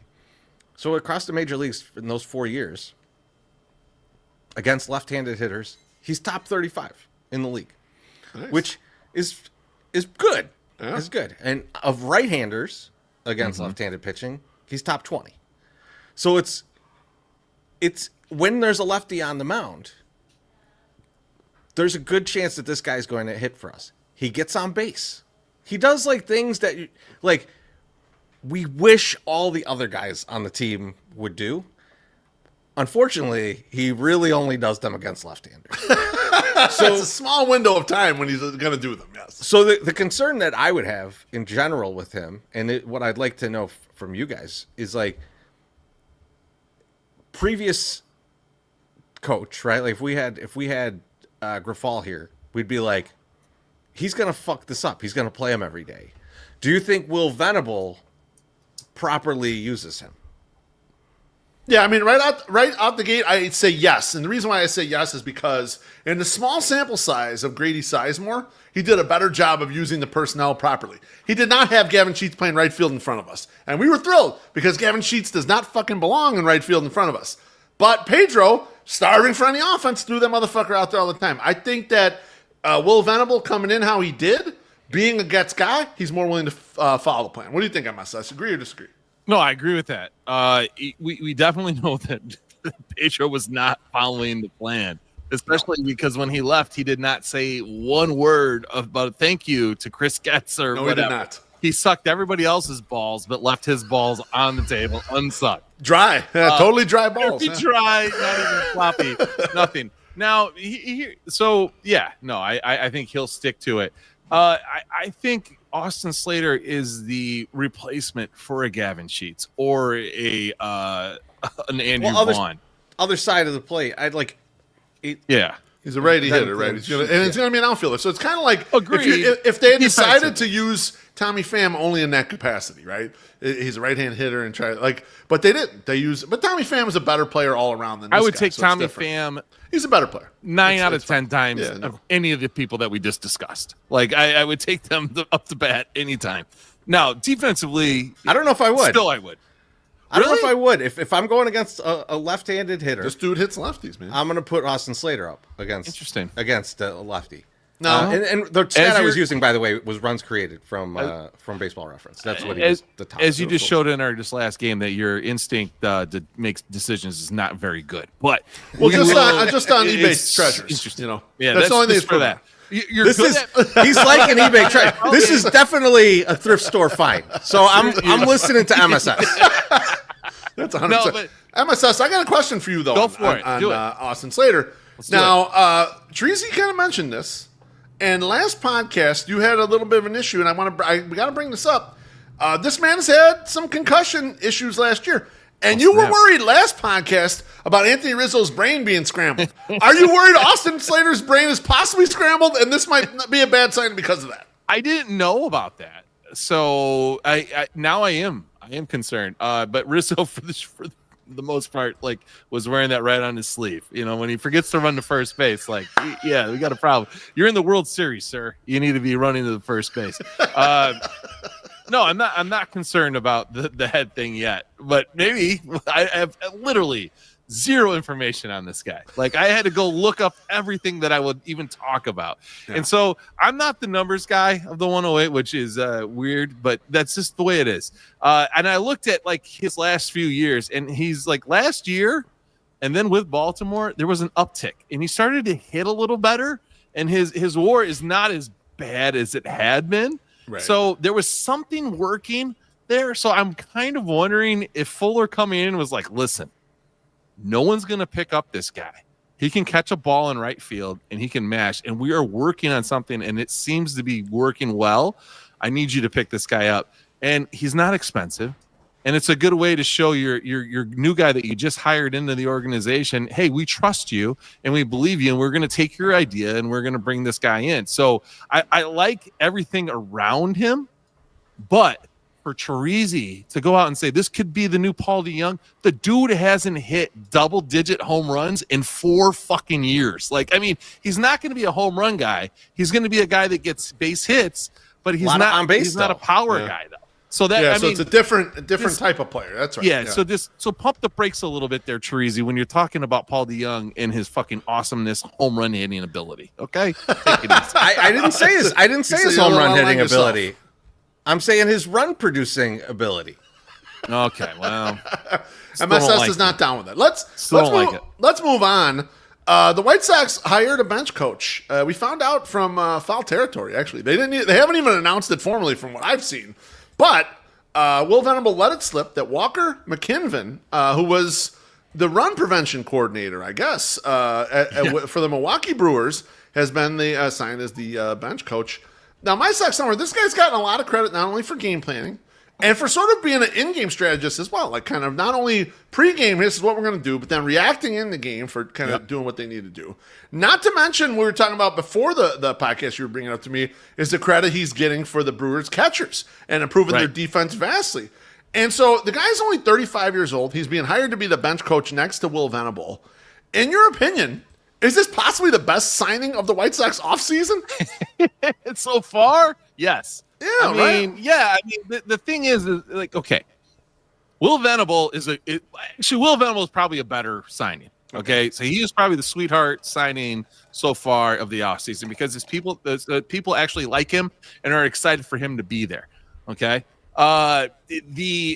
this guy, I don't know anything about this guy. I just know he's in Milwaukee, and I know that they're really, really, really good at getting the girl into bed, but they come way too quick, right? They can't stay in the playoffs to get to the end. They can't do that. They don't have the BWC like you, though. They got to work with a little less, That's Listen, Loaf, I start thinking, hold on. If we had a team like the Brewers, and they were the White Sox, and they got into the playoffs. They were fun to watch. It was an entertaining, thing. Would I be happy with that, even if we don't win the prize?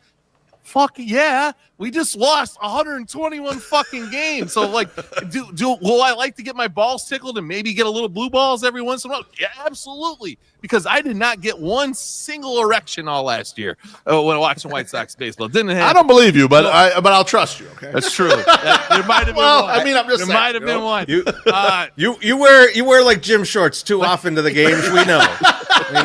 Yeah, that's right. No, that's why you sit a few seats away. You brought the catcher situation, and this is an amazing stat. So he said that he came in, he has a reputation of maximizing the catcher defense, and his most recent example was Willie Contreras. Okay, so Contreras, when he was with Atlanta, he was a -11 defensive run save, which is a DRS. Okay, yep. When he got traded to Milwaukee, he went in 2 years. He went now is a positive 11 runs defensive run save. That's enormous. Insane. That's a 22-run flip, boys. Yeah, that's a 22-run flip. I mean, I don't know how you do that. So this is my question back to you, Loaf and Chirizi. Is he being brought in to further the career of Corey Lee or Chucky? I mean, who's Edgar Caro. Well, no, I this is a good point, MSS, because I think they did look at Corey Lee in a way and say the guy's athletic. He throws well. He's got some pop, but he struggles at some of these things. How can we get him fixed? Like, he struggles at the blocking a little bit. He struggles at the framing. Who can we get to fix this guy? And like, that's maybe the best guy to do it. So if you turn Corey Lee from shitty backup catcher to borderline starting catcher, imagine how fucking enormous that would be. And Treasy's right.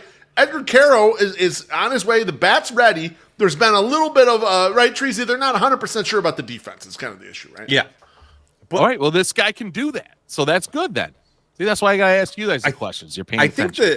I think the catcher piece is a nice piece of this, but I know all of us have watched the Will Venable on Foul Territory interview. Yes, and he didn't answer a lot, but he said a few things that slipped through that I thought were interesting.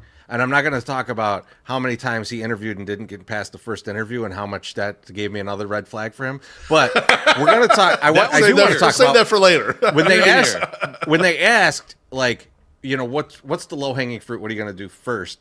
And he like starts kind of avoiding that question. But the first thing out of his mouth is game planning. And I think that's something that we've all heard that the Sox are fucking terrible at. Yes. Right? And so when you hear this guy's the run prevention guy and this guy has helped these catchers improve, one of the things you probably help a catcher improve by is just going like, this pitcher throws like this, you got to be ready for these things from these guys. Like, which seems very simple, but like if no one ever told you that, right, it would be you'd be bad at it. True that. Right? So I think that he's very much there for game planning.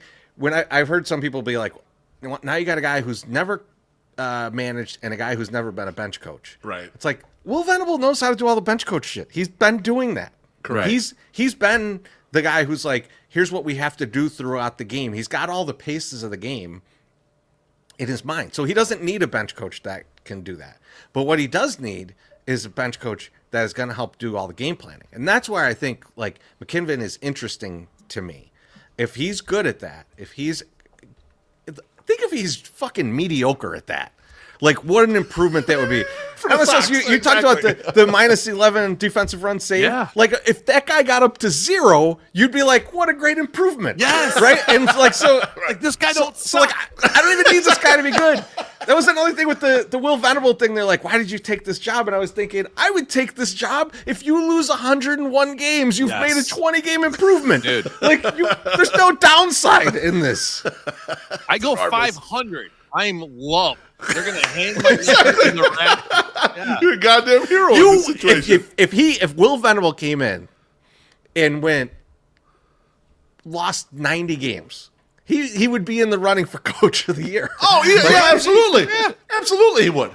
He'd be right up in there. Now, we mentioned it that he was the run prevention coach of the Brewers prior to this. Teresi, though, this guy, it's not only that, he's had a bunch of fucking weird titles before this. What does that mean? Where he run wasn't.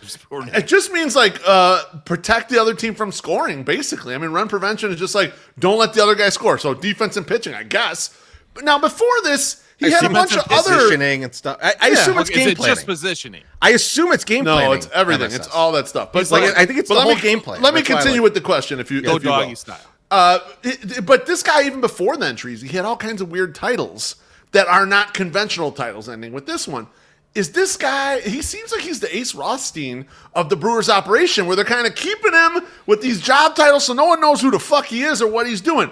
Do you think that Craig Counsell and Jed Hoyer, who's buddies with Chris Getz, put the screw job to the Brewers with this one and said, "Hey, Getz, go get this guy. This is the guy you want to get. Pluck him the fuck out of there, because not only does it help Getz, it fucks the Brewers and helps out the Cubs." Do you think it's possible that those guys were in cahoots with Getz here?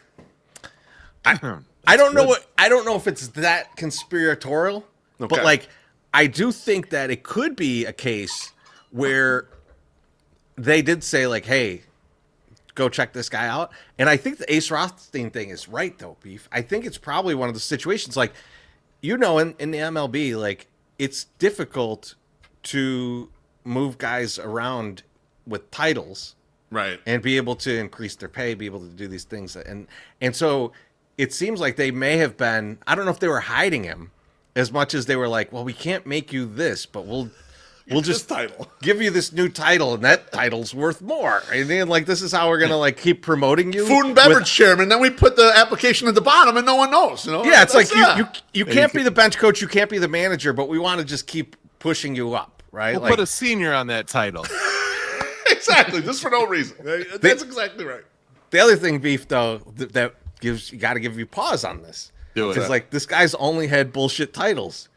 What were his actual like qualifications? What were his goals for the season? Like, No did he one just knows. did he just like happen to like, like tell something to Contreras that like helped him one game, and then they're like, give him all the credit for the defensive improvements? Like, there could be that too. There's some downside risk in this guy. I see your theory, but I've already heard too much from people who are in the know, who are like, "Oh my god, I can't believe this guy got away," or "They're really gonna miss this guy."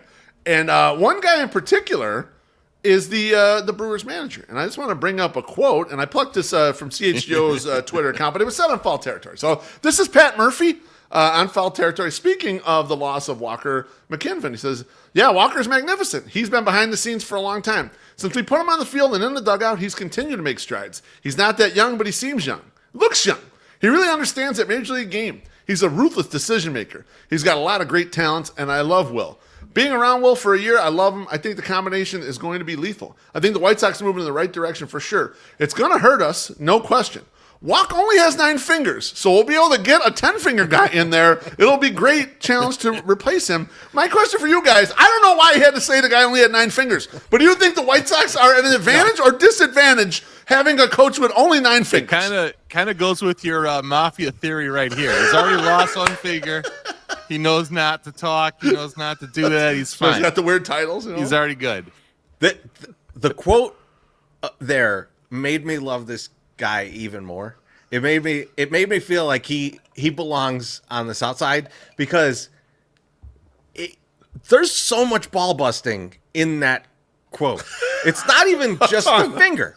It's not even just a finger. It's like he's not that young. Like, why do you don't need to note that.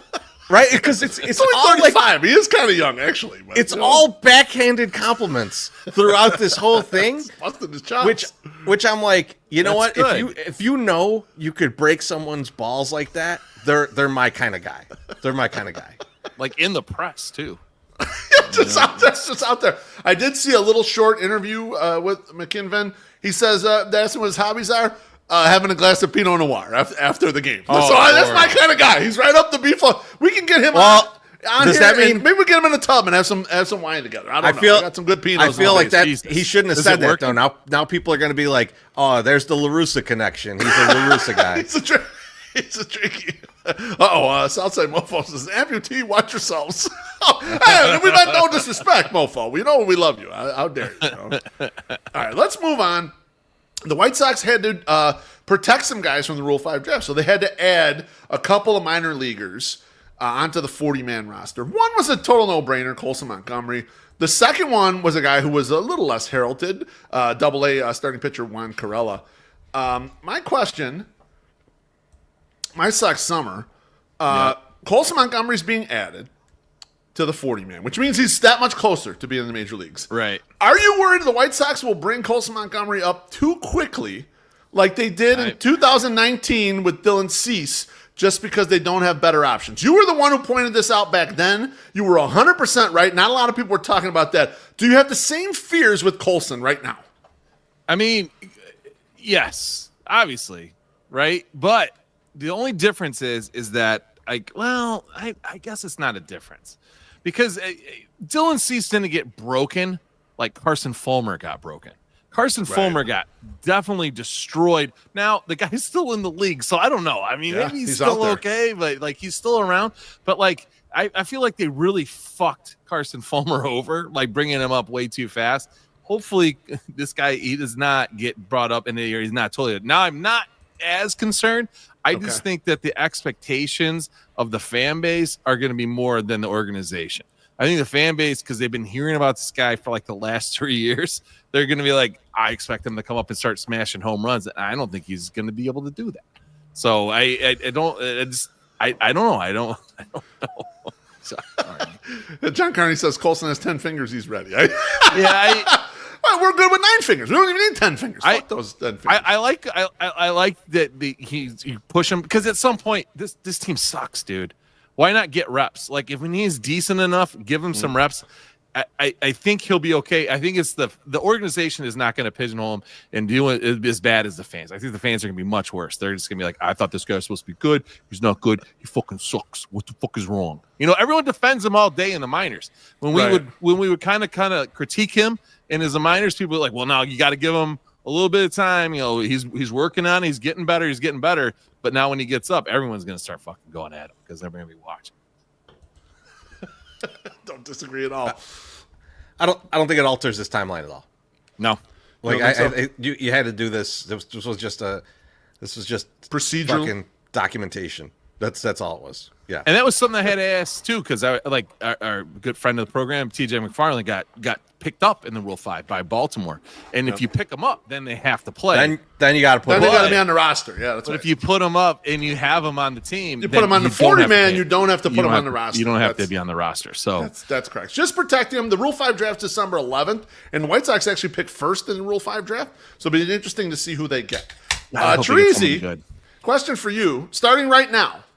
Are you going to pretend that you were always a Juan Corella guy, even though you have no idea who he was until I just told you he was being protected for the 40-man? No, I'm not. Okay, you're not. All right, I do like mid-'80s sweepers, but he doesn't have a lot of power.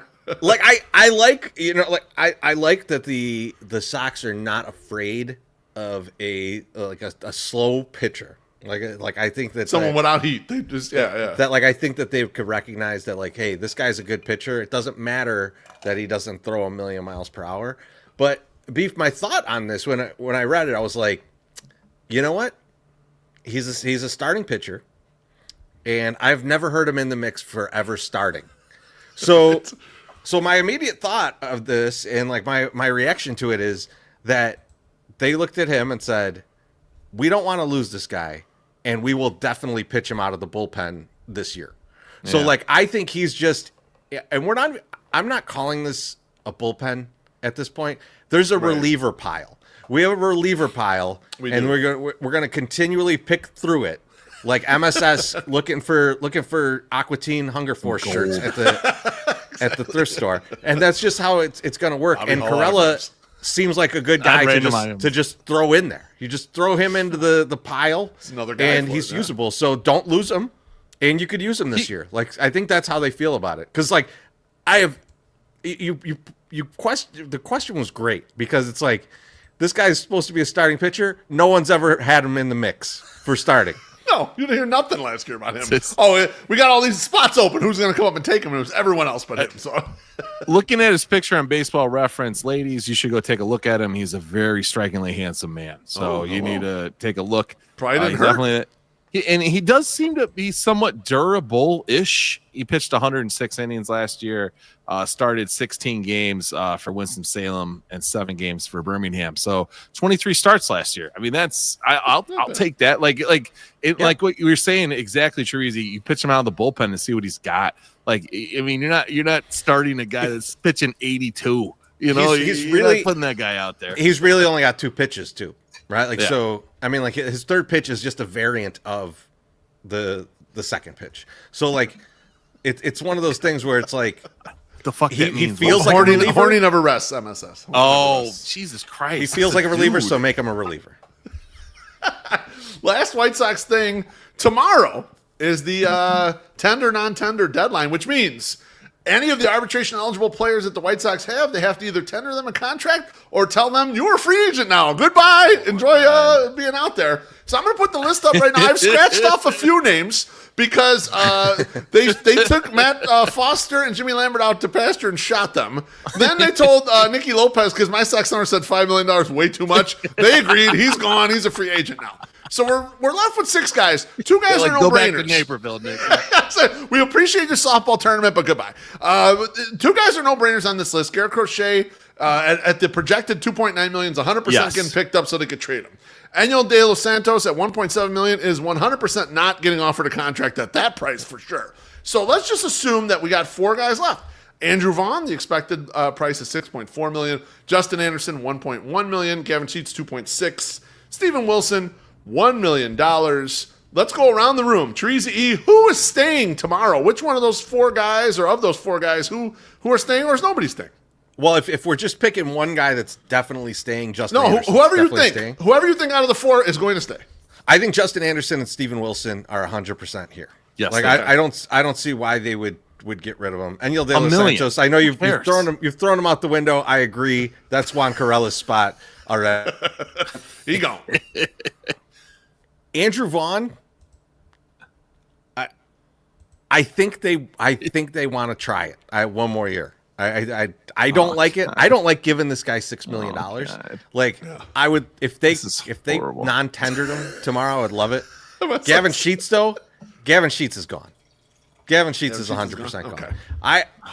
I went through, and I think this is an exercise for all of you White Sox fans to do, is go through like the MLB trade rumors list of possible non-tenders and look at all the people you would keep instead of these guys. So no, their teams could keep them too, Teresi. Right. Not necessarily get rid of them. But this isn't just the full list of like everybody who is eligible. It's like here's who we think might get let go. And like there's a lot of names on there where I'd be like, I would take this guy over Gavin Sheets any day of the week. So I'm gonna say that Gavin Sheets is gone. I think Vaughn is borderline though because of the contract. Too much money. Like it's crazy for us to be like $6 million for a first baseman. Way too much money. They could lowball him. They could offer something lower. They could offer 5 or something like that and say, well, fuck your estimate. We're going to throw you something lower. Take him to arbitration. Take it or leave it. Yeah. You want to gamble? $2 million. Against us? Yeah, exactly. And do something smaller. MSS, what do you think out of these 4 guys? Andrew Vaughn, Justin Anderson, Gavin Sheets, Steven Wilson. Who stays and who goes? I mean, I agree with Treasy. Anderson and Wilson, I mean, why? Why not? It's $1 million. I mean, my God, just see what you have. If they're even on this list, you need to keep them around. Now, it worries me that Gavin Sheets at the end of last season was getting played at first and seemingly was playing into where his position was. Right. And that gives me pause to make them think, you know what? Now, if we just play him here, we got it. But now we just signed some, other white dude with a beard in right field, so we're fine. Like he can play right field, and Gavin doesn't even have to go out there anymore. So now we can just platoon Gavin Sheets with Andrew Vaughn at first base, which just is like, I don't know. I don't want either one of these 2 back on my team. I really don't. I don't see Andrew Vaughn has been like this. It's such a fucking disappointment. Like it's like as a player, I mean, he seems like a very fine, weird-looking man. Okay, he seems he's okay, but like fine and weird-looking. I just don't like him at first base. I do like this. This is a perfect compliment to what you were saying. Yes. MSS. Jackie Trier says Andrew Vaughn has a future in RoboCop remakes. Yes, but like, Honey, I Shrunk the RoboCop remake. Okay, because he's only 5%. Like he's not the big guy. Like, but Treasy is oh god, he's unfortunately right. I mean, he's been wrong all night, but he's right right now because they are going to fucking keep him. He is going to be there, and god damn it, in the course of talking about this, Sheets is probably getting fucking brought back too, and we're gonna have both these fucking goddamn mulligan fucking goofy ass people at first base. I don't like it. I don't like it, but I think it's going to happen. It seems like a stupid move and a very not ballsy move to make. It associated with all the other moves they're making. They're thinking outside the box. They're getting good people, but then you're like somebody up top. I don't know what I was going to say. It's not even Gats. It's somebody above him is going to be like, you know what? We need to have Gavin here. We need to have fucking Andrew Vaughn here. We drafted Andrew Vaughn, and we need to keep him here. And it's just, fuck. I know it's just going to happen. So MSS's logic is hitting me so hard right now, too, Trey. Trey says, MSS scared me. But you think about it, too. Like, it's true. It's just true. You could say Vaughn, cut Vaughn and Sheets and use that $9 million to sign Carlos Santana. I think we'd all be much happier. Yes. With that solution, right? I mean, sure. That's what a Carlos Santana costs. Right. Like, maybe not even that much. But you know what, MSS, you're probably right. They're both going to be. It sucks, right? It just sucks. Like 2 steps forward, 2 stupid white guys that only can play first base back. I mean, I don't know. It's just I'm not happy. Donnie Pantheria says plate appearances over WAR produced their last 3 seasons. Andrew Vaughn is the worst in MLB. I assume that's on a qualified players. That's not good at all. And then shocked. John Carney says need to get a quote from Pat Murphy to give AV a proper sign off. If I were a betting man, I mean, just looking at this list, I agree with you guys. I think the 2 relievers both stay, especially because they've got options. They need And options. Anderson was actually pretty good down the stretch. Yeah. I mean, there's really nothing wrong with him. Like, why not give him $1.1 million? I agree with MSS. I think Vaughn ends up staying. You too, Treasy. I think you guys are both kind of on the I keep him. Yeah. With Gavin Sheets, I think Gavin Sheets is probably gone only because they have kind of a lot of left-handed bats in the mix, especially in the outfield positions. So I don't know if they need the lefty bench bat in that respect. They could just give that to Trey DeLoach and no problems there, right? I mean, it's not even if DeLoach comes, if you wanted to look at DeLoach and Fletch, right, and have them, you get rid of Sheets, and then like you get a look at those guys for a lot more next year. And guess what, guys? The team's gonna be fucking terrible. So there's at bats to be given away. And I assume a lot of wasting bandwidth them on Sheets is it's truly a waste to put those at bats to Sheets. Yeah, we've already seen a lot of it. I assume a lot of Ryan Fuller's bandwidth the last week plus has been on helping make this decision because he's probably looking at these guys and what can we do with these guys, and because they're in that spot with these boys. But that's it. That's all I got on the White Sox. Nice job of speeding through that, boys. We did a good job. JT asks if I can sell off Vaughn and Sheets on eBay. Probably not.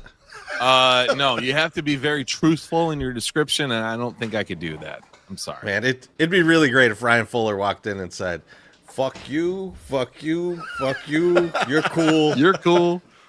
I'm fucking out. All right, guys. Well, we're done with the White Sox talk, so that means it's time for thank yous and GFYs. MSS, who are you thinking of GFY? I alluded to it earlier, but my biggest thank you goes out to Lawrence's for hooking our fans up all this week during Wing Week. They've given away 5 $25 gift cards to our fans, and they're there. But also, she gave us a shitload of fucking gift cards when we went to the actual location. Yeah. And this first $50 gift card is going to a person that comments almost every night. I didn't see him in the comments tonight, but he's been in every fucking show. He bought a shirt last week. Our guy CJ is winning a $50 gift card, which will be coming to his with his Nashville White Sox shirt. So it goes off sale at the end of the day tomorrow. So folks, please go over to our website and fucking buy this beautiful shirt. I made baby blue, okay? I don't look good in baby blue. I look like a big fat No, you don't. Yeah, you're right. I fucking got one because you know what? I want to wear that. So get over there. Go to 108.ing/merch. That's 108ing. It's 108.ing/merch, and you can pick that right up. But also, my last thank you goes to Frankie from Socks Machine for being the best doggy. No poos or pees in the house. Yes, He did not good chew boy. on anything. He was a perfect little gentleman. And the last 2 days, I have never seen a dog smile in my life more than I saw him smile when I took him over to Lot G, the kill lot, and kill zone, and let him off the leash and let him just run like a motherfucker. I even ran a little bit. I trotted like an old prize horse. And we had a good time yesterday. We stopped short of like going and sharing an Italian ice over at Punky's, but we had a fun time. So I just imagine. Thank you, Frankie. I just imagine Josh Nelson listening to that last part and like screaming like "What?" to let him off the leash and run around. I bet he had a No, great he fucking does time, it. man. He does it a lot. Frankie, and I'm not even shitting you. Like I don't have a dog, right? And the dog we watched before, I could never let off the leash because it would chase after people or go do whatever. Like I was like not trustworthy. Frankie has no interest in animals, people, whatever. He just likes to sniff and like dig and just like hang out, right? Like he's very chill, but he also listens. So I was like, I am just like I'm gonna try it and see what happens. There's nobody else in the lot, right? Because most people have jobs and I don't. And so I just let him off the leash and just let it go. So he came right back. He's very cool, very cool. All right, Beef. Who are you thinking are GFYing? My thank you goes to Jeff the Giant, the big homie. Won GFY Award #2 for Out of Town Fan. Hell yeah. However, he lives in like Nova Scotia or Greenland or whatever, and he said, "Beef, I can't use the Punky's gift card." And I said, "I'll send it to you as a memento." He said, "No, I would rather donate it to someone in the White Sox Twitter family." So I've got the Punky's gift card right here. Boys, I want you to pick who you thought the commenter of the show, who was watching the live show here, is best commenter, and I will mail this to that person as Jeff's giveaway. So thanks, Jeff, for being a sport and giving this away. Treasy, who had the best comments during the show for you today? I mean, I feel like I pulled up multiple Jackie Treehorn comments today, so I got to go Jackie Treehorn. My Sox Summer, what do you think? So I would go with somebody different. Okay, but then I'll pick out of the two. Let's go. Yeah, I would go with Trey. Trey came through at the end and was like just like carpet bombing us with fucking goodness, right? And it has nothing to do with the fact that he agreed with me about being right. I agree with you. That's right. So all right, this both time those two guys. I can't rip it in half, but I'm gonna give it to Jackie Treehorn this time. Okay. Trey will be on my list next time when we got something to give Hey, away. But thanks, Wolf. boys. Appreciate it. Wolf, let's do something fun. Let's do it. Let's give Trey a fucking package of holiday flex packs from the White Sox. I love it. That's a Let's great send- idea. Let's do it. let's Yeah. send Great Trey- comments. Yep. Well, we're going to send Trey 6 vouchers that are starting at $66. So you can go to 50 plus games in the 2025 season. So Trey, you just want to pack. I'm going to send you a DM tomorrow.